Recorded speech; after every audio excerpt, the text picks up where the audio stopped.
Hello everyone, welcome back to the series of lesson toward the parable of Lord Jesus Christ. இயேசு கிறிஸ்துனுடைய ஊமைகளை பற்றியதான பாடத்திற்குள்ளாய் உங்களை அன்போடு அடியேன் வரவேற்கிறேன். இந்த ஊமைகளில் நாம் அநேக நற்காரியங்களை, ஆழமான சத்தியங்களை நாம் கற்றுக்கொண்டு வருகிறோம். அதில் விசேஷமாக இந்த நாளிலும் கூட நாம் பாடம் 4 இந்த ஊமைகளை குறித்து ஒரு தொடர் சத்தியத்தை நாம் கற்றுக்கொள்ள இருக்கிறோம். இந்த பாடத்திற்கு நாம் கடந்து செல்வதற்கு முன்பு நான் சொன்னது போலவே இந்த ஊமைகளை பற்றி நாம் சரியான நேரத்தில் சரியான போதனைகளை மற்றவர்களுக்கு கொடுக்க வேண்டுமென்றால் இந்த ஊமைகளை பற்றியதான அதிகாரங்களை நாம் தெரிந்திருக்க வேண்டியது அவசியமாயிருக்கிறது. Once saved always not saved, ஒரு முறை ரட்சிக்கப்பட்டால் போதும் என்கிற ஒரு தவறான சத்தியத்தை நீங்கள் உணர்த்துவதற்கு உங்களுக்கு எந்த ஊமை எங்கே இருக்கிறது என்பதை நீங்கள் புரிந்து எடுத்து காட்ட வேண்டியது அவசியமாயிருக்கிறது. ஆகவே இப்படிப்பட்ட ஊமைகள் நம்முடைய வாழ்க்கையில் நாம் சில முக்கிய ஊமைகளின் அதிகாரங்களை நாம் மனதில் கொள்ள வேண்டும். அதில் ஒரு 4 அதிகாரங்கள் இருக்கிறது. அதில் முதலாவதாக மத்தேயு 13வது அதிகாரத்தை நாம் மனதில் வைத்து கொள்ளும் பொழுது அந்த மத்தேயு 13ஆம் அதிகாரத்தில் விதைப்பவன் பற்றிய ஊமைகள், களைகளை பற்றியதான ஊமைகள், கடுகு விதையை பற்றிய ஊமை, புளித்த மாவு, நிலத்தில் மறைத்திருந்த புதையல், விலையேற பெற்ற முத்து போன்ற இந்த ஊமைகளை நாம் மத்தேயு 13ஆம் அதிகாரத்தில் நாம் கற்றுக்கொள்ளலாம். மத்தேயு 25ஆம் அதிகாரத்தில் 10 கன்னிகைகள், தாளந்துகள், நியாய தீர்ப்பு என்கிற இந்த 3 ஊமைகளை நாம் மத்தேயு 25ஆம் அதிகாரத்தில் நாம் பார்க்கலாம். அதே போல் மார்க்கு 4ஆம் அதிகாரத்தில் விதைப்பவன் பற்றியதான ஒரு ஊமை, மரக்காலால் மூடப்படாத விளக்கை பற்றிய ஊமை, வளரும் விதை, கடுகு விதை போன்ற ஊமைகளை மார்க்கு 4ஆம் அதிகாரத்தில் நாம் கற்றுக்கொள்ளலாம்.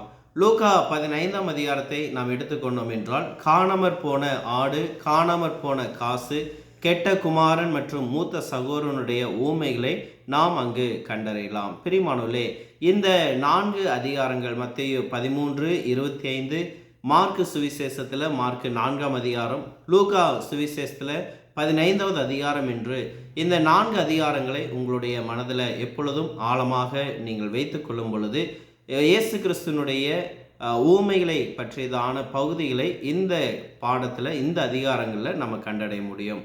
ஒரு விஷயத்தை மீண்டுமாக நம்முடைய மனதில் நம்ம வைத்துக்கொள்ள வேண்டும். ஆண்டவர் இயேசு கிறிஸ்து பேசிய அவருடைய போதனையில் 30லிருந்து 33% வரை அவர் ஊமைகளால் போதித்திருக்கிறார். அந்த ஊமைகள் நம்முடைய வாழ்க்கையில் மிகவும் முக்கியமானவையாகவும் ஆண்டவர் இயேசு கிறிஸ்துனுடைய ஆழமான உபதேசங்களை நமக்கு கற்றுத்தரக்கூடியதாக இருக்கிறது. அதில் ஒரு ஊமை தான் இன்றைக்கு நாம் ஆலோசனைக்குள்ளாக எடுத்துக்கொள்ளிருக்கிறோம். இந்த ஊமை எங்கு காணப்படுகிறது என்று சொல்லி பார்க்கும் பொழுது மத்தேயு 7வது அதிகாரம் 24லிருந்து 27ஆம் வசனம் வரைக்கும், அதே போல் லூக்கா 6ஆம் அதிகாரம் 46லிருந்து 49வது வசனங்கள் வரை நீங்கள் இந்த வேத பகுதியில் கண்டடையக்கூடிய ஒரு ஊமை என்னென்று சொல்லி பார்க்கும் பொழுது த பேரபிள் ஆஃப் 2 பில்டர்ஸ், அதாவது 2 நபர்கள் கட்டக்கூடிய கட்டமைப்பாளர்களை பற்றி இந்த ஊமைகளை நாம் பார்க்கக்கூடியலாம் இருக்கிறோம். இந்த ஊமைகள் இதனுடைய ஒரு தீம், ஒரு மையப்பொருள் என்ன அப்படின்னு சொல்லி பார்க்கும் பொழுது one must be a doer of the word and not just the hearer only. நீங்கள் ஆண்டவருடைய வார்த்தையை கேட்பவர்களாக மாத்திரம் இல்லாமல் நீங்கள் அவருடைய வார்த்தைகளின்படி கீழ்ப்படியலாக, அதனுடைய வார்த்தைகளின்படி செய்கிறவர்களாக இருக்க வேண்டும். So obedient is the theme of this parable. கீழ்ப்படிதல் என்பது இந்த ஒரு ஊமையினுடைய ஒரு மைய பொருளாக அல்லது கருப்பொருளாக இருக்கிறது. இந்த ஊமையை நாம் எங்கே பார்க்க முடியுது அப்படின்னு சொல்லி பார்க்கும் பொழுது சற்று வித்தியாசமாக இயேசு கிறிஸ்துனுடைய மலை பிரசங்கத்தில் இந்த ஊமை இயேசு கிறிஸ்து பேசுகிறார். நாம் இந்த பாடத்திற்கு முந்தைய பாடத்தில் நம்ம பார்த்தோம் இயேசு கிறிஸ்துனுடைய மலை பிரசங்கம். It is a great lesson and a great sermon of the Lord Jesus Christ. இயேசு கிறிஸ்துனுடைய மிக முக்கியமான ஒரு ஒரு ஒரு பிரசங்கத்தை நாம் இந்த மலை பிரசங்கத்தில் நம்ம படிக்கக்கூடியலாம் இருக்கிறோம். அப்போ இந்த மலை பிரசங்கத்தில் ஒரு பகுதியாக இயேசு கிறிஸ்து இந்த ஊமையை இங்கே வைக்கிறார். அப்போ this parable is a part of a great sermon on the mount. இந்த ஊமையை ஆண்டவர் எங்கு பயன்படுத்துகிறார் அப்படின்னு சொல்லி பார்க்கும் பொழுது, ஒரு மிகப்பெரிய ஒரு வார்னிங்கை கொடுத்த பிறகு இந்த ஊமையை பயன்படுத்துகிறார்.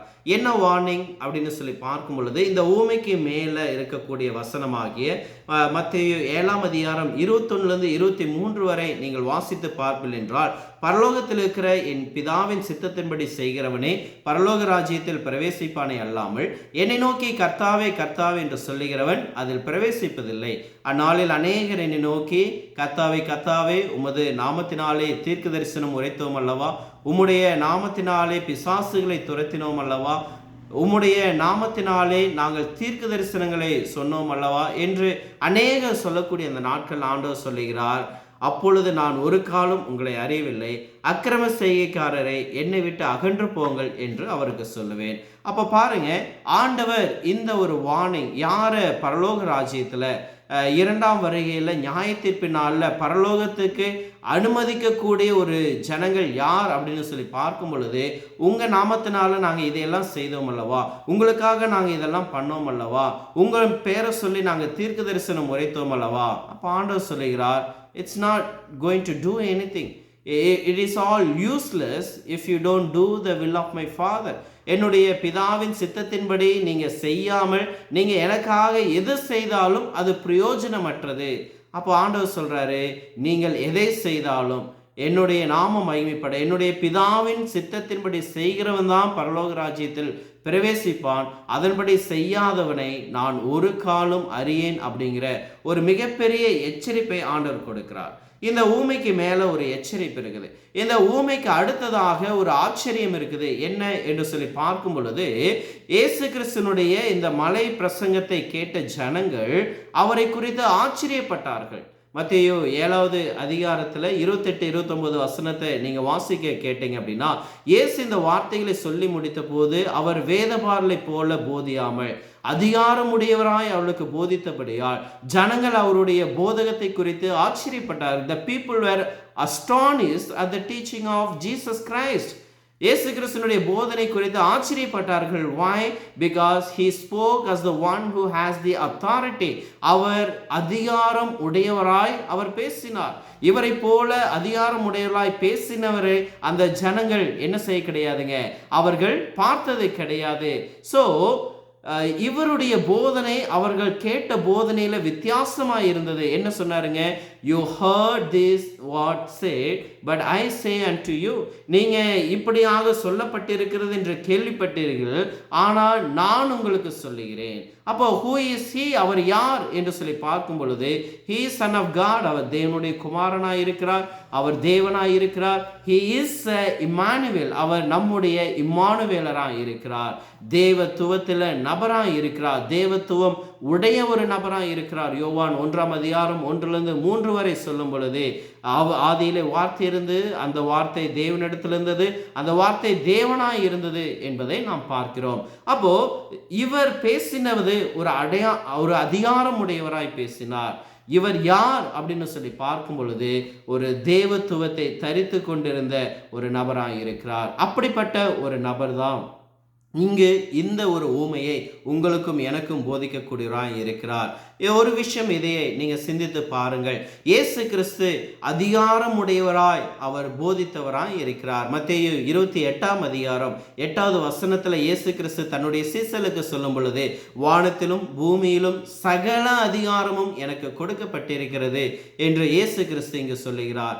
ஆகவே இயேசு கிறிஸ்துவினிடத்துல அதிகாரங்கள் இருந்தது. அவர் அதிகாரம் உடையவராய் இருந்தார், அவர் அதிகாரம் உடையவராய் அவர் போதித்தார். ஆவே பிரியமானோர்களே, அதிகாரம் உடைய இயேசு கிறிஸ்து போதித்த இந்த ஊமைகளை நாம் கருத்தோடு ஆராய வேண்டியது அவசியமாய் இருக்கிறது. இந்த ஊமைகளும் இயேசு கிறிஸ்துனுடைய மலை பிரசங்களும் அது அதிகாரம் உடைய ஒரு வார்த்தைகளாக தேவன் நம்மோடு அவர் பேசியிருக்கிறார். So you and me has to be better learn and understand the parables and the sermon on the mount. அவருடைய போதனைகளை நாம் கவனித்து பார்க்க வேண்டியது அவசியமாக இருக்கிறது. கலாத்தியர் 3ஆம் அதிகாரம் 17வது வசனத்தில் சொல்லும் பொழுது, நீங்கள் எதை செய்தாலும் என்னுடைய நாமத்து நிமித்தம் என்ன செய்யுங்கள். So whatever we do religiously, we must do it by his authority. If he has all the authority, then he expected all of us to obey it. அவர் சகல அதிகாரத்தையும் உடைந்தவராய் இருக்கும் பொழுது நீங்களும் நானும் அவருக்கு கீழ்ப்படிய வேண்டும் என்பதை தேவன் எதிர்பார்க்கிறார். ஆவே பிரியமானவர்களே, தேவனுக்கு நீங்களும் நானும் கீழ்ப்படிய வேண்டியது அவசியமாக இருக்கிறது. அவருடைய வார்த்தைகளுக்கு நம்மை கீழ்ப்படுத்த வேண்டியது அவசியமாக இருக்கிறது. Because he is our master and he is our God. அவர் நம்முடைய பிதாவாக இருக்கிறார்.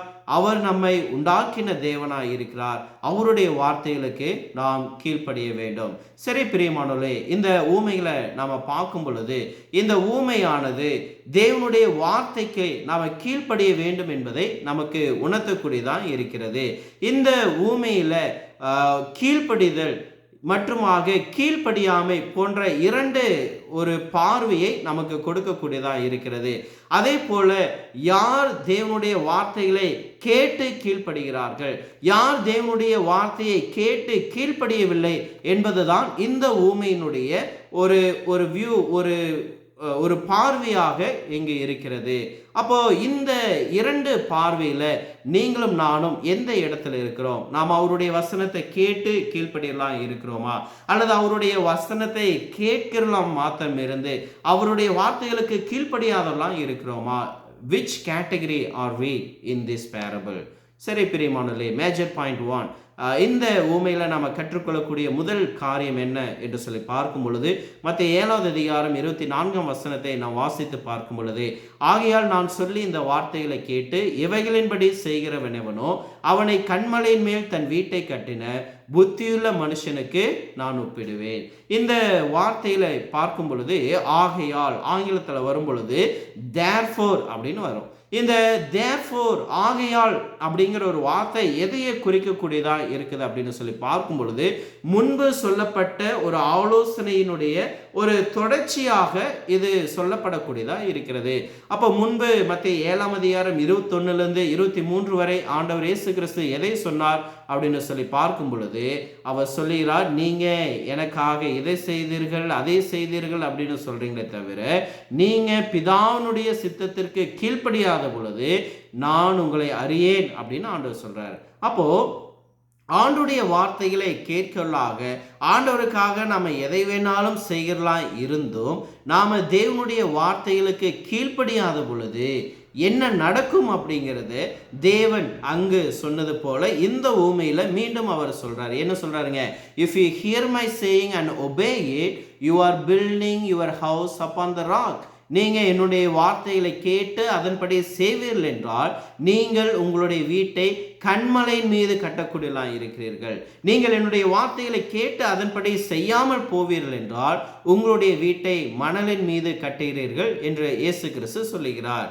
பிரியமானவர்களே, அவருடைய வார்த்தையை கேட்டு அதன்படி நாம் செய்ய வேண்டும். வசனத்துல சொல்றார் பாருங்க, நான் சொல்லி இந்த வார்த்தைகளை கேட்டு இவைகளின்படி செய்கிறவன். So do you really keep what God has said to us? தேவன் நமக்கு சொன்ன பிரகாரம் நாம செய்கிறோமா?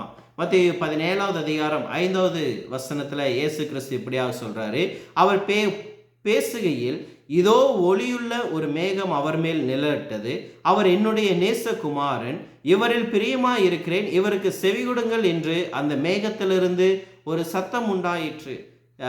It is talking about the transfiguration on the mount. ஒரு இயேசு கிறிஸ்து அந்த மலைக்கு போகும் பொழுது அவருடைய சீசர்களாகிய பேதுரு மற்ற அப்போஸ்தலர்கள் சீசர்கள் அங்கே இருக்கும் பொழுது அங்கே யாரு தோன்றுகிறார்கள்? அங்கே மோசே இருக்கிறாரு, அங்கே எலியா இருக்கிறாரு. அப்போ வானத்திலிருந்து ஒரு சத்தம் உண்டாகி இவருக்கு செவி கொடுங்கள். அப்போ அதனுடைய அர்த்தம் என்ன? What about Moses, what about Elisha? மோசேக்கு நம்ம செவி கொடுக்க தேவையில்லையா? எலியாவுக்கு நம்ம செவி கொடுக்க தேவையில்லையா அப்படின்னு சொல்லி பார்க்கும் பொழுது ஆண்டவர் இந்த வசனத்தின் மூலம் on this Christian age you must hear to Jesus Christ. இந்த கிறிஸ்துவினுடைய காலத்துல மோசே அல்ல, எலிசா அல்ல, மாறாக கிறிஸ்துவுக்கு நீங்கள் செவி சாய்க்க வேண்டும், அவருடைய வார்த்தைகளுக்கு நீங்கள் கீழ்ப்படிய வேண்டும் என்பதை இயேசு கிறிஸ்து தேவன் நமக்கு உணர்த்தியிருக்கிறார்.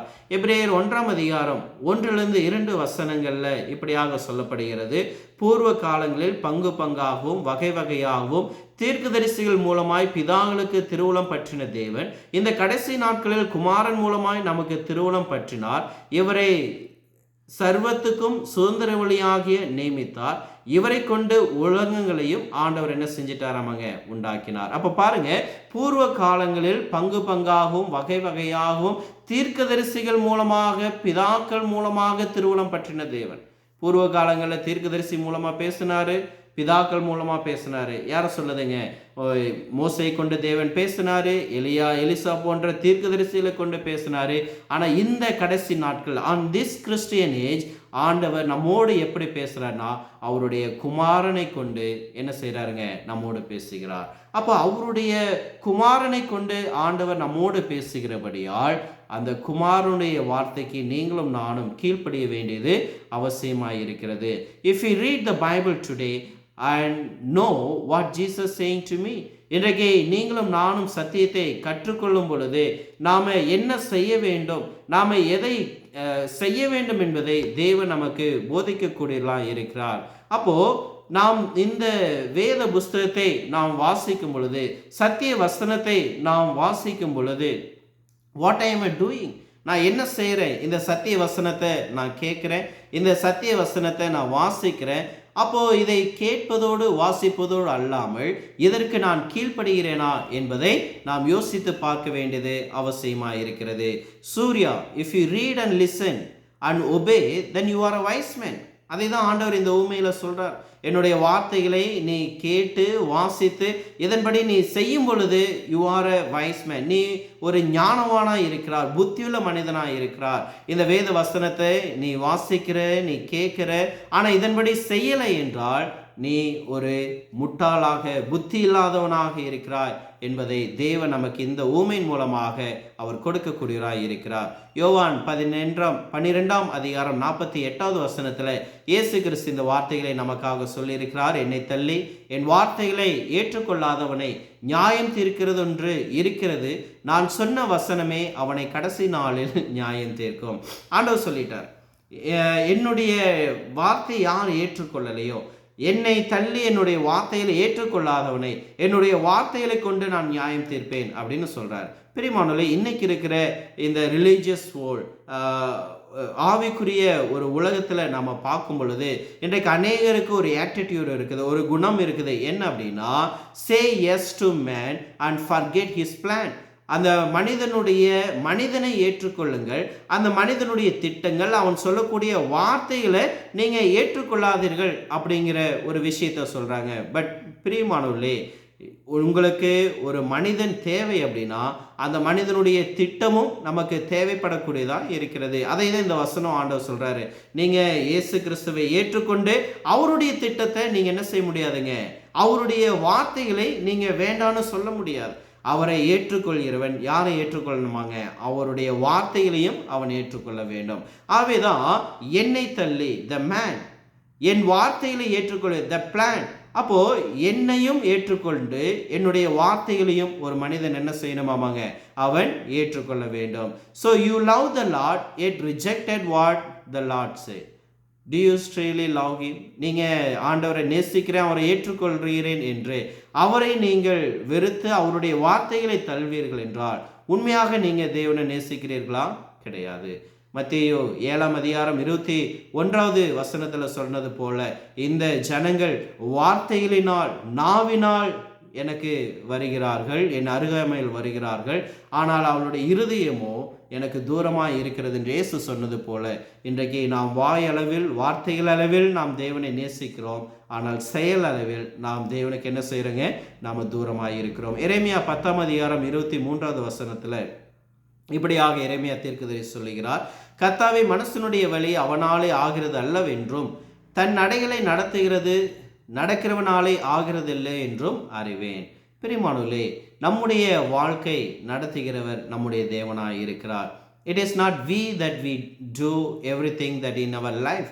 அப்போது இன்றைக்கு இருக்கக்கூடிய அமெரிக்க தேசங்களாக இருக்கட்டும், ஒரு உதாரணத்துக்கு அமெரிக்க தேசத்தை எடுத்துக்கொள்ளணும் அப்படின்னா, அந்த அமெரிக்க தேசம் ஆரம்ப கட்டத்தில் இருந்த நாட்களை காட்டிலும் இன்றைக்கு they're divorced from God far away. தேவனுக்கும் அவர்களுக்கும் இடையே மிகப்பெரிய பிரிவுகள் உண்டாயிருக்கக்கூடியதாக இருக்கிறது. ஏன் அப்படின்னு சொல்லி பார்க்கும் பொழுது, அவர்களுடைய ஸ்கூல் சிஸ்டம், ஸ்கூலில் சொல்லப்பட்ட வேத வார்த்தைகள் இன்றைக்கு சொல்லப்படுவதில்லை. இன்னைக்கு அநேக சபைகள் என்ன செய்யுதுங்க, பிரிவினை சபைகள் இன்றைக்கு அநேகம் உருவாக்கப்பட்டு மனிதனுடைய கொள்கைகளும் மனிதனுடைய போதனைகளும் அதிகமாக பின்பற்ற வருகிறது. இன்றைக்கு அந்த போதனைகளை ஒன்று, ஒரு ஹோமோசெக்சுவல், ஒரு ஆணை திருமணம் செய்து கொள்ளலாம், ஒரு பெண்ணை என்ன செய்யலாங்க, திருமணம் செய்து கொள்ளலாம். இன்னைக்கு காலேஜில் இருக்கிற ஆசிரியர்கள், பேராசிரியர்கள் சொல்றது, மனித குரங்கில் இருந்து தான் என்ன செஞ்சா அவன் மனுஷனா வந்துட்டு இருக்கிறான் அப்படின்னு இன்றைக்கு அநேக வேதத்துக்கு புறம்பான போதனைகளினுடைய ஒரு பிறப்பிடமாக அங்கு அமெரிக்க தேசம் மாறி இருக்கிறது. பிரியமானவர்களே, எதனால இது வந்திருக்குது அப்படின்னு பார்க்கும் பொழுது, because they chosen not to listen to Jesus.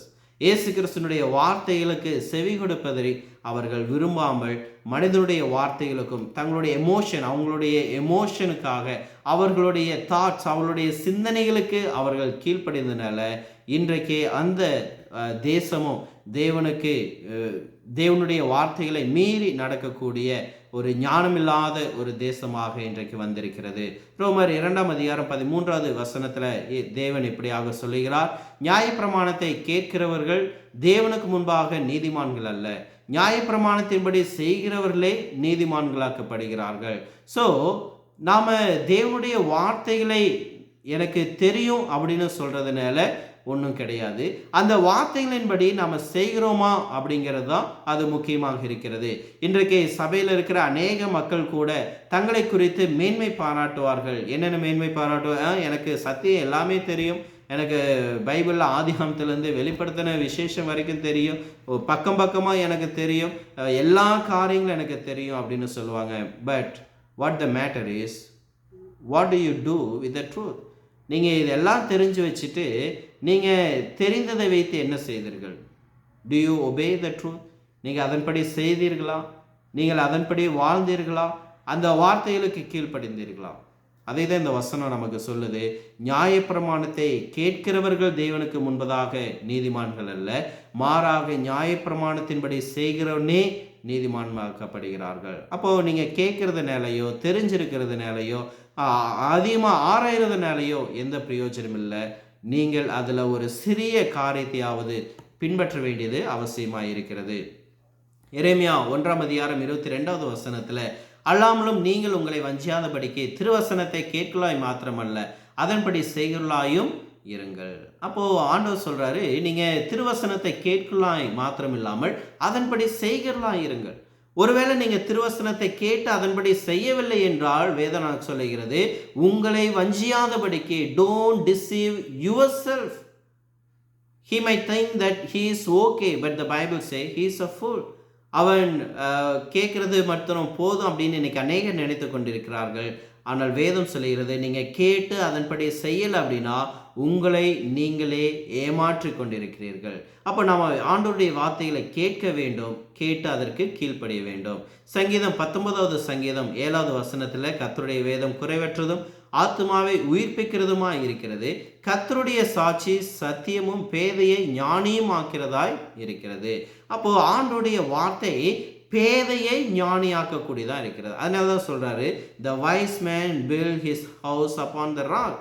ஏன் அவன் வைஸ்மேன் ஆகிறான், ஏன் அவன் ஞானி ஆகிறான்? பிகாஸ் அவன் வார்த்தையை கேட்டு கீழ்ப்படுகிறான். இன்றைக்கு நீங்களும் நானும் கூட அவருடைய வார்த்தைகளை கேட்டு அந்த வார்த்தைகளுக்கு கீழ்ப்படியும் பொழுது நாம் ஞானவான்களாக கர்த்தர் நம்மை மாற்றுகிறார். நீதிமொழிகள் 3:5-6 சொல்லும் பொழுது, உன் சுய புத்தியின் மேல் சாயாமல் உன் முழு இருதயத்தோடும் கர்த்தர் பேரில் நம்பிக்கையாயிருந்து உன் வழியிலெல்லாம் அவரை நினைத்துக்கொள், அப்பொழுது அவர் உன் பாதையை என்ன செய்வாரமாக செம்மைப்படுத்தும். உன்னுடைய சொந்த பார்வையில் நீ ஞானின்னு நீ நினைக்காத, உன்னுடைய சொந்த சுயமான எண்ணத்தில் நீ அறிவாளி என்று நினைக்காத. பிரியமானவர்களே, உன்னுடைய சுய ஞானத்தின் மீது நீ நம்பிக்கை வைக்கும் பொழுது you will depart from evil. நீங்கள் நீங்கள் மோசமான காரியத்திற்கு போகக்கூடியலாம் இருப்பீர்கள். அப்போது கர்த்தருக்கு பயப்படுதலே ஞானத்தின் ஆரம்பமாக இருக்கிறது. அப்போது தேவனுக்கு பயந்து அவருடைய வார்த்தைகளுக்கு கீழ்ப்படியும் பொழுது நாம் ஞானத்தை பெற்றுக்கொள்ளக்கூடியலாய் இருக்கிறோம். So we must act upon what the Lord has said, otherwise it does not do any good. அவருடைய வார்த்தையில் படி நம்ம செய்யலை அப்படின்னா நம்ம சத்தியத்தை கற்றுக்கொண்டும் எந்த பிரயோஜனம் இல்லை. லூக்கா 6 அதிகாரம் 47-48 வசனத்தில் இதே ஊமை போல ஆண்டவர் இன்னொரு வார்த்தையை சொல்கிறாரு. என்னிடத்தில் வந்து என் வார்த்தைகளை கேட்டு அவைகளின்படி செய்கிறவன் யாருக்கு ஒப்பாய் இருக்கிறான் என்று உங்களுக்கு காண்பிப்பேன். ஆழமாய் தோண்டி கற்பாரின் மேல் அஸ்திபாரம் போடு, வீடு கட்டுகிற மனுஷனுக்கு ஒப்பாய் இருக்கிறார். பெருவெள்ளம் வந்து நீரோட்டம் அந்த வீட்டின் மேல் மோதியும் அதை அசைக்க கூடாமற் போயிற்று, ஏனென்றால் அது கண்மலையின் மேல் அஸ்திபாரம் போடப்பட்டிருக்குது. இங்கே பாருங்க, இந்த லூக்கா 6:47-48 இன்னொரு ஞானவானாகிய ஒரு மனிதன் கண்மலையின் மீது தன்னுடைய வீட்டை கட்டுகிறான். எப்படி கட்டுறான்னு சொல்லி பார்க்கும் பொழுது, என்னுடைய வார்த்தைகளை கேட்டு அவைன்படி செய்கிறவன் இதற்கு ஒப்பாய் இருக்கிறானம்மா. அப்போ ஆண்டோடைய வார்த்தைகளை கேட்டு அதன்படி செய்கிறவன் இந்த ஞானவானை போல இருக்கிறான். இவர் என்ன பண்ணுறாராமாங்க, ஆழமாய் தோண்டி until he gets the rock, ஒரு பாறை வர வரைக்கும் ஆழமாக தோண்டி அதில் என்ன செய்கிறாங்க, அஸ்திபாரம் போட்டு தன்னுடைய வீட்டை கட்டக்கூடியலாம் இருக்கிறார். அவை பிரியமானவர்களே, நாம் எந்த அளவுக்கு ஆழமாக கர்த்தருடைய வார்த்தை கேட்டு அதன்படி நாம் அதிகமாக வாழ கீழ்ப்படிய நாம் கற்றுக்கொள்கிறோமோ அந்த அளவுக்கு நாம் ஒரு ஞானவான்களாக இருக்கிறோம். லூக்கா 11:22 சொல்லும் பொழுது, அதற்கு அவர், அப்படியானால் தேவனுடைய வார்த்தை கேட்டு அதை காத்து கொள்கிறவர்களே அதிக பாக்கியவான்கள் இருக்கிறார். The blessed is the man who keep his word. அவருடைய வார்த்தைகளை காத்து கொள்கிறவன் அங்கு ஆசீர்வதிக்கப்பட்ட ஒரு மனிதனாக இருக்கிறான். கேட்கிறவர்கள் அல்ல, அதன்படி செய்கிறவர், the keeper of God's word. அப்போ நாம் வார்த்தைகளை கேட்பவர்களாய் மாத்திரமில்லாமல் அந்த வார்த்தைகளின்படி நாம் கீழ்ப்படிந்து வாழ வேண்டியது அவசியமாக இருக்கிறது. To whom should I heed to? நான் யாருக்கு கீழ்ப்படிய வேண்டும்? நான் யாருடைய வார்த்தைகளை கேட்க வேண்டும்? Obviously we must listen to God and to his son Jesus Christ. அவருடைய வார்த்தைகளுக்கும் அவருடைய குமாரனுடைய வார்த்தைகளுக்கும் நீங்களும் நானும் கேட்பவர்களாக மாத்திரமில்லாமல் அந்த வார்த்தைகளுக்கு கீழ்ப்படிய வேண்டியது அவசியமாக இருக்கிறது. இரண்டாவது முக்கிய பாடத்தை நாம் இந்த வேதத்தில் கற்றுக்கொள்ளும் பொழுது வசனம் 7:25 மத்திய 7:25, பெருமலை சொரிந்து பெருவெள்ளம் வந்து காற்றடித்து அந்த வீட்டின் மேல் மோதியும் அது விழவில்லை, ஏனென்றால் அது கண்மலையின் மேல் அஸ்திபாரம் போடப்பட்டிருந்தது. அப்போ the house is built and be tested but stood still because it builded upon the rock. இந்த வீடானது கட்டப்பட்டு அந்த வீடானது சோதனைக்கு உட்படுத்தப்பட்ட பிறகும் அந்த வீடு நிற்கப்பட்டது, ஏனென்றால் அது கற்பாறையின் மீது கட்டப்பட்ட வீடாக இருந்தது. அப்போஸ்தலர் 14:22 சீசனுடைய மனதை திடப்படுத்தி விசுவாசத்திலே நிலைத்திருக்கும்படி அவளுக்கு புத்தி சொல்லி, நான் அநேக உபத்திரவங்களின் வழியாய் தேவனுடைய ராஜ்யத்தில் பிரவேசிக்க வேண்டும் என்று சொன்னார்கள். பிரியமானவர்களே, வேதம் நமக்கு மிக தெளிவாக சொல்லியிருக்குது, if you live godly you will face persecution. நீங்கள் தேவ பக்தியாய் வாழ வேண்டும் என்று விரும்புவீர்களால் உங்களுக்கு போராட்டங்களும் உபத்திரவங்களும் அதிகமாக இருக்கிறது. அப்போது how I am going to endure the persecution? அந்த உபத்திரவங்களை இன்றைக்கு நீங்களும் நானும் எப்படி மேற்கொண்டு வர முடியும்? இந்த உலகத்தினுடைய உபத்திரவ பாடுகளில் நீங்களும் நானும் எப்படி மேலே வர முடியும் அப்படின்னா, obviously it is by God's word. தேவனுடைய வார்த்தை ஒன்று மாத்திரமே இந்த உபத்திரவங்கள் எல்லாம் நாம் தாண்டி வரக்கூடிய பலனை நமக்கு கொடுக்கக்கூடியதான் இருக்கிறது. ஆகவே தான் அவருடைய வார்த்தைகளை நாம் படித்து கீழ்ப்படிய வேண்டியது அவசியமாக இருக்கிறது. யாக்கோபு 1:12 கூட சொல்லும் பொழுது, சோதனையை சகிக்கிற மனுஷன் பாக்கியவான், அவன் உத்தமன் என்று விளங்கின பின்பு கர்த்தர் தம்மிடத்தில் அன்பு கூறலுக்கு வாக்குத்தத்தம் பண்ணின ஜீவ கிரீடத்தை அவன் பெறக்கூடியலாக இருக்கிறார். பிரியமானவர்களே, அங்கே நீங்களும் நானும் சோதனைக்கு உட்படுத்தப்படும் பொழுது, இந்த உலகத்தினுடைய சோதனை நமக்கு வரும் பொழுது நாம் என்ன செய்ய வேண்டியதாக இருக்குதுங்க, we must dependent on our faith. நம்முடைய விசுவாசம் சோதிக்கப்படும் பொழுது அந்த சோதனையில் நாம் நிலைநிறுக்கப்பட வேண்டும் என்றால் நம்முடைய விசுவாசம் அங்கு வலிமையாய் இருக்க வேண்டியது அவசியமாக இருக்கிறது. அப்போ அந்த விசுவாசம் எங்கிருந்து வருதாமாங்க? ரோமர் 10:17 சொல்லும் பொழுது, அதனால் விசுவாசம் கேள்வியினாலே வரும், கேள்வி தேவனுடைய வசனத்தினால வரும். அப்போது faith comes by hearing. நமக்கு விசுவாசம் ஆண்டவருடைய வார்த்தையின் மூலமாக நமக்கு வருகிறது. அந்த வார்த்தையை கேட்பதனால மாத்திரமல்ல, அந்த வார்த்தையின்படி செய்கிறதன் மூலமாகவும் நமக்கு வரக்கூடியதாக இருக்கிறது. அப்போ ஆண்டவருடைய வார்த்தையின் மூலமாக, அதற்கு வார்த்தை கீழ்ப்படிதன் மூலமாக நமக்கு ஒரு முறை விசுவாசம் வந்துருச்சுன்னு வைங்க. அப்போ இந்த புயலாக இருக்கட்டும், பெருங்காற்றாக இருக்கட்டும், பெருமழை போன்ற இந்த உலகத்தினுடைய கவலைகள், இந்த உலகத்தினுடைய ஐஸ்வர்யங்கள், இந்த உலகத்தினுடைய சௌகரியமான வாழ்க்கைகள், இந்த உலகத்தில் வரக்கூடிய அநேக பாடுகள், கஷ்டங்கள், அல்லது எதிர்காலத்தில் வரக்கூடிய இயேசு கிறிஸ்துனுடைய நியாயத்தீர்ப்பு என்ற எத்தனை கடுமையான காரியங்களாக இருந்தாலும் நம்மால் அவைகளை மீண்டு வர முடியும். when we hear God word and abide in it and do it in our life. அந்த வார்த்தைகளை கேட்டு நாம் கீழ்ப்படியும் பொழுது நம்முடைய விசுவாசம் பலப்பட எல்லா உபத்திரவங்களையும் தாண்டி வரக்கூடியதாக இருக்கிறது. சங்கீதம் 62:6 வாசிக்கிறோம். அவரே என் கண்மலையும் என் ரட்சிப்பும் என் உயர்ந்த அடைக்கலமானவர், நான் அசைக்கப்படுவதில்லை. God is our rock, upon him in which our house has to be built. தேவன் நம்முடைய கண்மலையா இருக்கிறார். தேவன் என்கிற கண்மலை மீது நம்முடைய வீடு கட்டப்படுமானால் நாம் அசைக்கப்படுவதில்லை. அந்த வீடானது எவ்வளவு பெரிய பாடுகள் வந்தாலும் அது இடிந்து போகாது. So are you building your house upon the rock of God or Jesus Christ? கிறிஸ்து என்கிற அஸ்திபாரத்தின் மீது நம்முடைய வீட்டை நாம் கட்டுகிறோமா? சங்கீதம் 16:8 கர்த்தரை எப்பொழுதும் எனக்கு முன்பாக வைத்திருக்கிறேன், அவர் என் வலது பாரிசத்தில் இருக்கிறபடியால் நான் அசைக்கப்படுவதில்லை. When you build your house upon God, we will be stand firm. நமக்கு எப்பொழுதும் தேவனை முன்பதாக வைத்து பொழுது, அவருடைய வார்த்தைகளை நாம் கேட்டு கீழ்ப்படியும் பொழுது, அவர் நம்முடைய வலது பாரிசத்தில் என்ன செய்கிறாராமாங்க, அவர் இருக்கிறபடியால் நாம் அசைக்கப்படுவதில்லை. Nothing going to destroy us. நம்ம எவையாலும் எதனாலும் அழிக்க முடியாது. சரி, மூன்றாவது கருத்து, the major point 3 from Matthew 7:26. நான் சொல்லி இந்த வார்த்தையை கேட்டு இவைகளின்படி செய்யாதிருக்கிறவன் எவனும். இவ்வளோ நேரம் ஆண்டவர் என்னுடைய வார்த்தைகளை கேட்டால் அவையின்படி செய்கிறவனை பற்றியும் அவனுக்கு வரக்கூடிய பாடுகள் அவன் எப்படி இருப்பான்னு சொல்லிட்டு, அடுத்தது அவருடைய வார்த்தைகளை கேட்டு அதன்படி செய்யாதவன் எவனோ அவன் எப்படிப்பட்டவன் அப்படின்னா, அவன் தன் வீட்டை மணலின் மேல் கட்டின புத்தி இல்லாத மனுஷனுக்கு என்ன செய்யறானாமாங்க, ஒப்பா இருக்கிறான். அப்போ பிரியமானவர்களே, இங்கே ஒரு முக்கியமான சிமிலாரிட்டிஸ், ஒரு ஒற்றுமையை நீங்கள் பாருங்கள். இந்த இரண்டு மனிதர்களுக்கும், இந்த இரண்டு பில்டர்ஸ், ரெண்டு பேர் கட்டுறாங்கள, வீடு கட்டுறாங்க. இந்த ரெண்டு பேருக்கு இருக்கிற சில ஒற்றுமை என்ன அப்படின்னு சொல்லி பார்க்கும் பொழுது, தே போத் வேர் பில்டர்ஸ். ரெண்டு பேருமே கட்டிக்கிறார்கள். இந்த சைடு ஒரு மனுஷன் ஒரு வீட்டை கட்டிட்டு இருக்கிறான், அதே மாதிரி இந்த சைடு இருக்கிற மனுஷனும் என்ன செய்கிறாங்க, ஒரு வீட்டை கட்டிட்டு இருக்கிறான். இன்னொரு ஒற்றுமை என்னன்னா, இந்த மனிதனும் ஆண்டவருடைய வார்த்தையை கேட்குறான். அப்புறம் என்னங்க, இங்க இருக்கிற மனிதனும் ஆண்டவருடைய வார்த்தையை கேட்குறான்.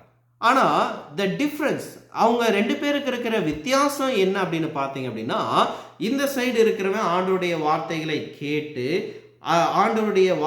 கேட்டு தன்னுடைய வீட்டை கட்டி என்ன செய்யறான், நமங்க அதன்படி செய்கிறபடியால் ஆண்டவர் சொல்றாரு இவன் புத்தியுள்ளவன். இந்த சைடு இருக்கிற ஆண்டவருடைய வார்த்தையை வீடை கட்டுறான், ஆண்டவருடைய வார்த்தையை கேட்கிறான், அதன்படி செய்யாதபடியினால் ஆண்டவர் அவர் என்ன நினைக்கிறாருங்க, அவன் ஒரு முட்டாள், அவன் புத்தியினாய் இருக்கிறான் என்று வேதம், புத்தி இல்லாத மனிதன் என்று வேதம் அவளை சொல்லுகிறது. பிரியமானவர்களே, ஒருத்தர் ஆண்டோடைய வார்த்தை கேட்டு கீழ்ப்படுகிறார், ஒருத்தர் ஆண்டோடைய வார்த்தை கேட்டு கீழ்ப்படியல. This is the two difference. அப்போ பிரியமானவர்களே, where you and I are building the house. இன்னைக்கு நீங்களும் நானும் எங்கள் கண்மலைக்கு நம்முடைய வீடுன்னு என்னங்க, நம்முடைய ஆவிக்குரிய வாழ்க்கையை நம்ம கட்டி கொண்டு இருக்கிறோம். Are we building upon the rock or sand. நம்ம கண்மலையின் மீது கட்டுகிறோமா அல்லது மணலின் மீது கட்டுகிறோமா? am I building my life upon the standard of God and Christ? தேவன் மீதும் அவருடைய அஸ்திபாரமாக வைத்து, அவரை கண்மலையாக வைத்து, அவர் மீது உங்களுடைய ஆவிக்குரிய வாழ்க்கையும் என்னுடைய ஆவிக்குரிய வாழ்க்கையும் கட்டப்படுகிறதா? am I building my life by my like and dislike? எனக்கு விருப்பமானதில் கட்டுறனா, எனக்கு விருப்பம் இல்லாத கட்டுறனா? இயேசு கிறிஸ்து சொல்றாரு, he is a fool. அவன் புத்தியினனாக இருக்கிறான், புத்தி இல்லாத மனிதனாக இருக்கிறான். யாருங்க? அங்கு மணலின் மீது தன்னுடைய வீட்டை கட்டணும். மத்திய 25 1-2 வசனங்களில் நம்ம போன பாடத்தில் நம்ம கற்றுக்கொண்டோம். 10 கன்னிகளை குறித்ததான ஊமையில் நம்ம பார்க்கும் பொழுது, அங்கு இயேசு கிறிஸ்துவானவர் ஆயத்தமில்லாத 5 கன்னிகளுக்கு ஆண்டவர் ஒரு பேரை கொடுத்தார். என்ன பேருங்க? அவர்கள் புத்தி இல்லாத கன்னிகள். இங்கேயும் இந்த மனுஷனுக்கு ஒரு பேரை தராரு, இவனும் புத்தி இல்லாதவன். அங்கு ஆயத்தமாய் இல்லாதவர்கள் புத்தி இல்லாத கன்னிகைகள். இங்கு ஆண்டவருடைய வார்த்தையை கீழ்ப்படியாத இந்த மனிதனையும் ஆண்டவர் என்ன சொல்றாருங்க? புத்தி இல்லாதவன் அப்படின்னு சொல்றார். அப்போ ஆண்டவருடைய வார்த்தைகளை கேட்டு கீழ்ப்படியாத மனிதனும் கூட யாரா இருக்கிறாங்க? புத்தி இல்லாத ஒரு மனிதனாக இருக்கிறான். அப்போ தேவன் போன பாடத்திலே நம்ம கற்றுக்கொள்ளும் பாடத்துல இந்த உலகத்துல நம்ம புத்தின்னு சொன்னாங்கன்னா பிரச்சனை கிடையாது. ஆனா தேவன் நம்மை பார்த்து புத்தி இல்லாதவன் அப்படின்னு சொன்னால் நாம் மிகவும் ஜாக்கிரதையாக இருக்க வேண்டியது அவசியமாக இருக்கிறது. பிரியமானவர்களே, சில நேரங்களில் அநேக வருடங்களுக்கு அநேக ஜனங்கள் என்ன செய்வாங்க? அநேக ஆராதனையில் அவங்க கலந்து கொண்டு இருப்பார்கள். ஆனால் எத்தனை வருடங்கள் ஆராதனையில் கலந்து கொண்டு இருந்தாலும் ஆண்டவருடைய வார்த்தைகளை கேட்டு அதன்படி செய்யலை அப்படின்னா ஆண்டவர் நம்மை புத்தி இல்லாதவர்கள் என்று அவரை அழைக்கக்கூடியலாம் இருக்கிறார். ஆகவே நாம் அவருடைய வார்த்தைகளை கேட்டு கீழ்ப்படிய வேண்டும். 2 தெசலோனிக்கேயர் 1ஆம் அதிகாரம் 7-8 வசனத்தில், with the privilege of hearing comes the responsibility of obeying. It is our responsibility to obey God's word. தேவனுடைய வார்த்தைகளுக்கு கீழ்ப்படிய வேண்டியது நமது கடமைகளாக இருக்கிறது. வாசிக்கிறோம். தேவனை அறியாதவர்களுக்கும் நம்முடைய கர்த்தராகிய இயேசு கிறிஸ்துவின் சுவிசேஷத்துக்கு கீழ்ப்படியாதவர்களுக்கும் நீதியுள்ள ஆக்கினையை செலுத்தும்படிக்கு கர்த்தராகிய இயேசு தமது வல்லமையின் தூதரோடும் ஜுவாலித்து எரிகிற அக்கினியோடும் வானத்திலிருந்து வெளிப்படும் போது அப்படியாகும். அப்போ பாருங்க, தேவனை அறியாதவர்களுக்கும், தேவனை யாருனே தெரியாதவங்க, அடுத்தது நம்முடைய கர்த்தராகிய இயேசு கிறிஸ்துவின் சுவிசேஷத்திற்கு கீழ்ப்படியாதவர்களுக்கும், அவருடைய வார்த்தையை கேட்டு அதற்கு கீழ்ப்படியாதவர்களுக்கும் என்ன இருக்குதாமாங்க? ஒரு நீதியுள்ள ஆக்கினை செலுத்தும்படி அவர் வரப்போகிறார். So Jesus is going to come back to take a vengeance on those who does not obey his word. ஆகவே இன்றைக்கு ஆண்டவருடைய வார்த்தை கேட்டு கீழ்ப்படிய வேண்டியது அவசியமாக இருக்கிறது. ஆகவே நம்முடைய கரங்கள் உள்ள வேத புத்தகத்தில் நம்ம வேதத்தை முழுவதுமாக நம்ம வாசிச்சிருக்கலாம், வேதத்தை முழுவதுமாக அறிந்திருக்கலாம். வேதத்தில் உள்ள ரட்சிப்புக்குரிய வார்த்தைகள் எல்லாவற்றையும் நம்ம கேட்டிருந்தோம். நம்ம ரட்சிக்கப்படவில்லை என்றால், அவருடைய வார்த்தைகளுக்கு கீழ்ப்படியவில்லை என்றால், ஒரு நீதியுள்ள ஆக்கினையை தேவன் நம்ம செலுத்த அவர் ஆயத்தமாக இருக்கிறார். அவை நாம் கீழ்ப்படிய வேண்டியது நம்முடைய கடமை அப்படிங்கிறதான் இந்த உண்மை நமக்கு போதிக்கூடியதாக இருக்கிறது. 1 கொரிந்தியர் 3:11 one must build on a strong foundation. ஒரு மனிதன் ஒரு வலிமையான ஒரு அஸ்திபாரத்தின் மீது தன்னுடைய ஆவிக்குரிய வாழ்க்கையை கட்ட வேண்டும் அப்படிங்கிற வசனத்தை சொல்லப்படுகிறது. போடப்படுகிற அஸ்திபாரமாகிய இயேசு கிறிஸ்துவை அல்லாமல் வேறொரு அஸ்திபாரத்தை போட ஒருவனாலும் கூடாது. ஆகவே பிரியமானவர்களே, மை ஹவுஸ் அல்லது my life must be put upon the Lord Saviour Jesus Christ. அந்த கண்மலையாகிய கிறிஸ்துவின் மீது, அவருடைய வார்த்தையின் மீது உங்களுடைய ஆவிக்குரிய வீடும் என்னுடைய ஆவிக்குரிய வீடும் கட்டப்பட வேண்டும். சரி, மேஜர் பாயிண்ட் 4, 4வது முக்கிய பாடம் இந்த உண்மையில் நம்ம கற்றுக்கொள்வது வசனம் 7ஆம் அதிகாரம் 27 பெருமலை சுரிந்து பெருவெள்ளம் வந்து காற்றடித்து அந்த வீட்டின் மேல் மோதின போது அது விழுந்து முழுவதும் அது அழிந்தது. The house which is not built upon God's word is going to fall. தேவனுடைய வார்த்தையின் மீது கட்டப்படாத வீடு அங்கு அழிந்து போகக்கூடியதாய் இருக்கிறது. The house that is not built upon the Lord is going to be doomed. சங்கீதம் 127:1 பார்க்குறோம், கர்த்தர் வீட்டை கட்டாராகில் அதை கட்டுகிறவர்களின் பிரயாசம் விருதா. அப்போ build upon what the Lord set. தேவன் சொல்லிய பிரகாரம் ஒரு மனிதன் தன்னுடைய வீட்டை கட்டலை அப்படின்னா அவனுடைய பிரயாசங்கள் விருதாக இருக்கிறது. நீதிமொழிகள் 24:3 வீடு ஞானத்தினாலே கட்டப்படும், விவேகத்தினாலே நிலைநிறுத்தப்படும். வீடு எப்படி செய்யுமாமங்க? ஞானத்தினாலே கட்டப்படும். நாம் இப்போ தான் பார்த்தோம், தேவனுடைய வார்த்தைகளை கேட்டு அதன்படி அதற்கு கீழ்ப்படுகிறவன் கண்மலை மீது கட்டப்பட்ட புத்தியுள்ள மனிதனுக்கு. அப்போது ஞானத்தினால வீடு கட்டப்படும். எப்படி ஞானத்தினால அப்படின்னா அவருடைய வார்த்தையை கேட்டு அதன்படி கீழ்ப்படியும் பொழுது மாத்திரமே ஒரு மனிதனுடைய வீடு ஞானத்தினால் கட்டப்படக்கூடியதாக இருக்கிறது.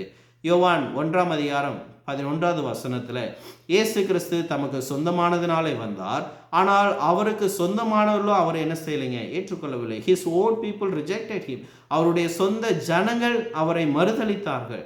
அந்த யூதர்கள் அவரை மறுதலித்தார்கள். யூதர்கள் ஒரு முக்கியமான ஒரு மையமான ஒரு உண்மையான அஸ்திபாரத்தை அவர்கள் என்ன செய்தார்கள்? அவர்கள் மறுத்தார்கள். இன்றைக்கும் கூட இஸ்ரேலர்களை நீங்கள் பார்க்கும்போது அவர்கள் உண்மையுள்ள அஸ்திபாரமாகிய கிறிஸ்துவின் மீதல்ல, அவர்கள் உண்மையில்லாத ஒரு அஸ்திபாரத்தின் மீது அவர்கள் கட்டப்பட்டு வருகிறார்கள். அவர்களுடைய ஆவிக்குரிய வாழ்க்கை அங்கு பிரச்சனைக்குரியதாய் இன்றைக்கும் இஸ்ரவேலுக்கு இருப்பதை நாம் பார்க்கிறோம். சங்கீதம் 127:1 கர்த்தர் வீட்டை கட்டாராகில் அதை கட்டுவலின் பிரயாசம் விருதா. If we reject his standard in our life, then we are in a big trouble. ஆண்டவருடைய ஒரு கட்டமைப்பை நாம் வெறுக்கிறோம், அதை பின்பற்றலாம் அப்படின்னா நம்முடைய வாழ்க்கை ஆபத்தில் இருக்கும். அப்போது நம்முடைய லைஃபுக்கு ஆண்டவர் ஒரு கட்டமைப்பை கொடுத்துருக்கிறார். அவருடைய வார்த்தைகளின் மூலமாக இதை செஞ்சு இதை படித்து இதை தெரிந்து கொண்டு இதற்கு கீழ்ப்படின்னு சொல்லியிருக்கிறார். அதை நாம் வெறுக்கும் பொழுது நம்முடைய வீடு அங்கே நிலை நிற்காது அப்படிங்கிறத நம்ம பார்க்குறோம். இன்றைக்கு இருக்கிற அநேக டினாமினேஷன் மக்கள் தங்களுடைய வாழ்க்கை எதில் கட்டிட்டு வராங்க? அங்கே உண்மையுள்ள அஸ்திபாரமாகிய கிறிஸ்துவின் மீதல்ல, மாறாக அவர்களுடைய சொந்த நம்பிக்கை, த creeds ஆஃப் த மேன், மனிதனுடைய சொந்த எண்ணத்தின் மீது அவர்கள் கட்டி கொண்டு வருகிறார்கள்.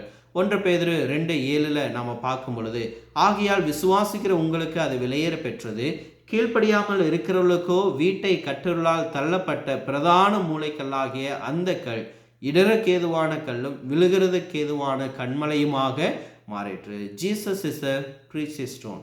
அவர் ஒரு விலையேற பெற்ற கல்லாக இருக்கிறார். அவர் ஒரு விலையேற பெற்ற சத்தியத்தை உங்களுக்கும் எனக்கும் அவர் போதித்திருக்கிறார்.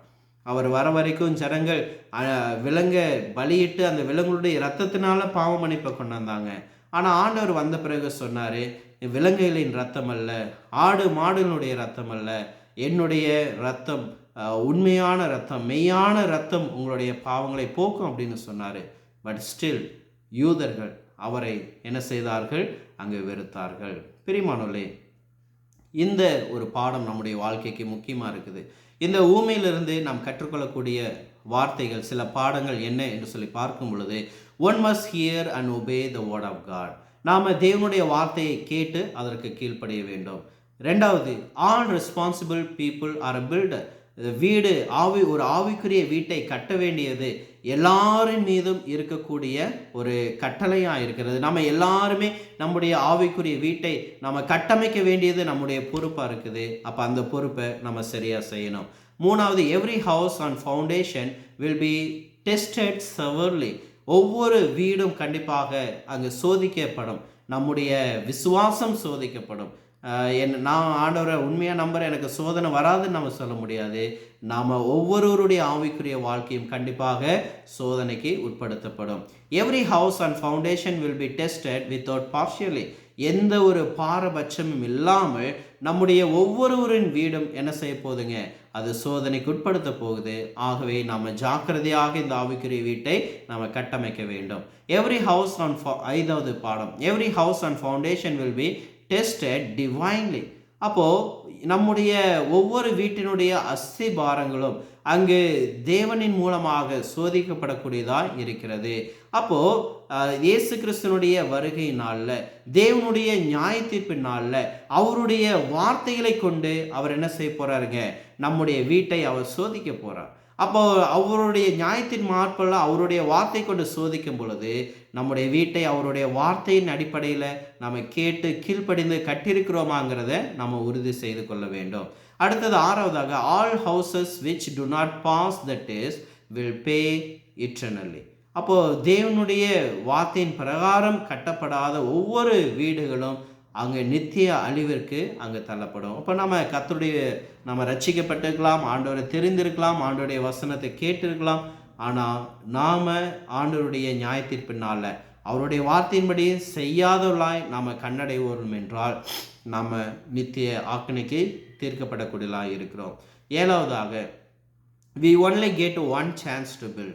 தேவன் நமக்கு ஒரு முறை தான் கட்ட வாய்ப்பு தந்திருக்கிறார். இந்த உலகத்தில் நாம் உயிர் வாழ்கிற வரைக்கும் தான் நமக்கு அந்த அனுமதி தந்திருக்கிறார். ஒரு முறை நாம் மரித்து விட்டோம் என்றால் மீண்டும் நாம் சரி செய்வதற்கு அவர் வாய்ப்பு தரதில்லை. அல்லது நியாயத்தீர்ப்பின் நாளில் நான் போய் மறுபடியும் என்னுடைய ஆவிக்குரிய வாழ்க்கையை நான் சீரமைச்சிட்டு வரேன் அப்படின்னு நம்ம கேட்பதற்கு ஒரு இரண்டாம் சந்தர்ப்பம் நமக்கு கிடையாது. எட்டாவதாக, the majority of people are building on the wrong foundation. இன்றைக்கு இருக்கிற அநேக ஜனங்கள் ஒரு தவறான அஸ்திபாரத்தின் மீது கட்டியிருக்கிறார். இதை தான் மத்திய 7:13-14 சொல்லும் பொழுது, இடுக்கமான வாசல் வழியாய் உட்பிரவேசிங்கள், கேட்டுக்கு போகிற வாசல் விரிவும் வழி விசாலமாக இருக்குது, அதன் வழியாய் பிரவேசிக்கிற அநேகர் இன்றைக்கு தவறான வழியில் போய்கொண்டிருக்கிறார்கள். ஆனால் ஒரு சிலர் மாத்திரமே இடுக்கமான வழியில் அவருடைய வார்த்தையை கேட்டு கீழ்ப்படியணுங்கிற ஒரு எண்ணத்தோடு பயணம் செய்கிறவர்கள் ஒரு சொற்ப ஜனங்கள். அவருடைய வார்த்தை கேட்டு நம்ம கீழ்ப்படிய வேண்டிய அவசியம் இல்லை அப்படின்னு பயணம் செய்கிறவர்கள் அநேகராக இருக்கிறார்கள். அப்போ நீங்கள் எங்கே இருக்கிறீங்க? இந்த கீழ்ப்படியாத அநேகர் மத்தியில் இருக்கிறீர்களா, அல்லது கீழ்ப்படுகிற ஒரு சொற்ப ஜனங்கள் மத்தியில் நீங்கள் இருக்கிறீங்களா? தேர்வு செய்து கொள்ளுங்கள்.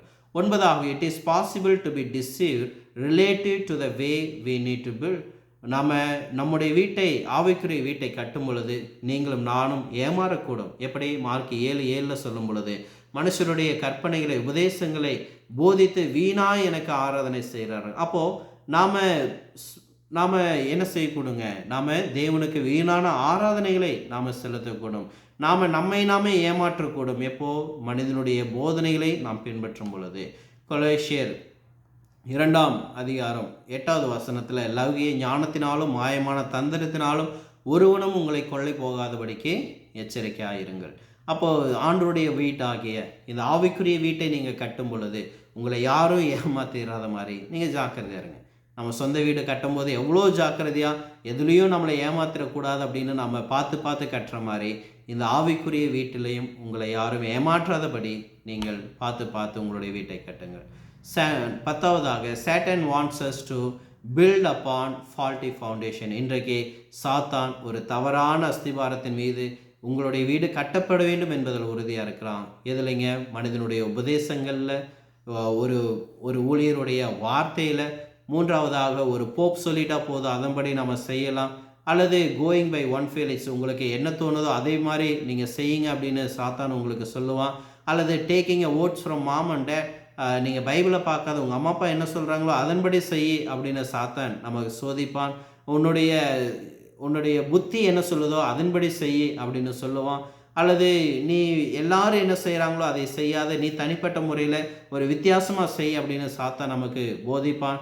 அல்லது இன்றைக்கி இருக்கிற காலகட்டத்துக்கு ஒரு மாடர்ன் டேஸ் மாதிரி புதிய ஏதாச்சும் ஒன்று செய்ய, புதுசாக ஏதாச்சும் ஒன்று பண்ணு அப்படிங்கிற மாதிரி நம்மளை சோதனைப்படுத்துவான். ஒரு சபை காட்டிலும் இன்னொரு சபை நல்லா இருக்குங்கிற ஒரு எண்ணத்தை நமக்கு கொடுப்பான். அல்லது believe in the man not the plan, நீ மனுஷனை பாரு, ஆண்டவரை மட்டும் பாரு, அவருடைய வார்த்தை கீழ்ப்படியாத சொல்லுவான். இப்படி அநேக சோதனைகள் நமக்கு இருக்குது. பிரியமானவர்களே, இதையெல்லாம் தாண்டி நம்முடைய ஆவிக்குரிய வீட்டை நாம் என்ன செய்யணுங்க? கண்மலையாகிய கிறிஸ்துவின் மீது நாம் கட்டப்பட வேண்டும். அப்படி ஒருவேளை கட்டுறதுக்கு நாம் என்ன செய்யணும் அப்படின்னா, அவருடைய வார்த்தைகளை கேட்டு அதன்படி கீழ்ப்படியும். அப்படி கீழ்ப்படிந்து ஒரு நிலையான ஒரு வீட்டை நீங்களும் நானும் கட்டுவோம். ஆண்டவருடைய வார்த்தையை கேட்டு அதன்படி கீழ்ப்படியவில்லை என்றால் நம்முடைய ஆவிக்குரிய வாழ்க்கை ஒரு நிலையற்றதாக அங்கு மணலின் மீது கட்டப்பட்ட வீடாக இருக்கும். So are you a wise builder or a foolish builder? Please take your time to think about it. We'll meet you on the next lesson. Thank you so much.